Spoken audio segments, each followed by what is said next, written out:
Joining me now in Pennsylvania, Congressman Mike Kelly, member of the House Ways and Means Committee, which approved the bill earlier this week in a marathon session. And Congressman, you don't look so worse for wear.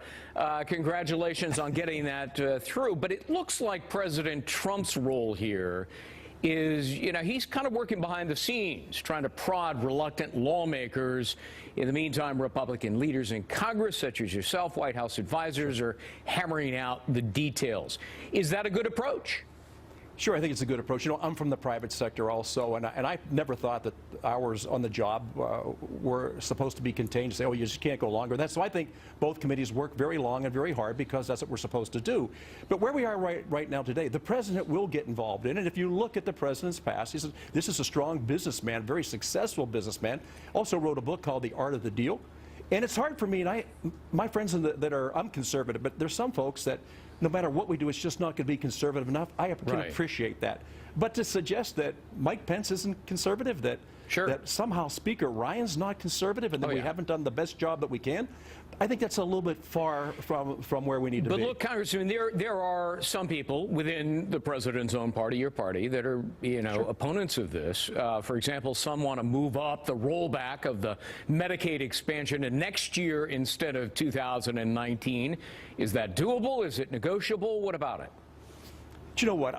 Listen, I think it's a concern, and the people I talk to, I'm from Pennsylvania's 3rd District, and of the 705,687 people I represent, there's some folks that are so vulnerable, and they need to be in that position where they're not going to have the rug pulled out from under them. I think we try to do a transition that calms people down and lets them know you're still going to have access to insurance. You're still going to have that ability. The Medicaid expansion under Obamacare really took it beyond what people merely thought it could be. But now I think we've got to look at it. So are we doing the right thing, not just for conservatives, but are we doing the right thing for the American people? That's the most important part of what we're doing. There are other Republicans who want to change the tax credits to deductions so that a lot of Americans who don't pay any taxes at all just don't start receiving checks in the mail, and, it's another free entitlement. That is not an unreasonable request, is it? No, I think we need to listen to those voices. We need to hear those voices. But I do believe this. Look, we all have to work very hard together to make sure that the product that we deliver, after everything's said and done, actually fulfills the promises we made when we ran for office. And the disaster that we're facing, we could leave Obamacare in place and wait till it entirely implodes, and that would be a disaster for the American people. Sure. I think what we're doing now, Greg, it's never going to be perfect. Not everybody's going to go away with a smile on their face and say, this is exactly what I wanted. But I sit with a lot of people, but the people I'm really concerned with keeping happy and making sure that they understand are the American people. And this is so complicated for us in Congress. I can't imagine what it's like for them at home listening to this and saying, don't they understand? I understand. We hear you.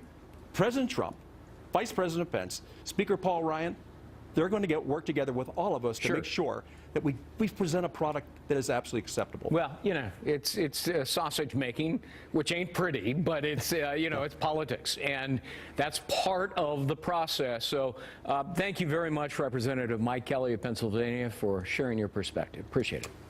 Thank you, Greg. Appreciate it.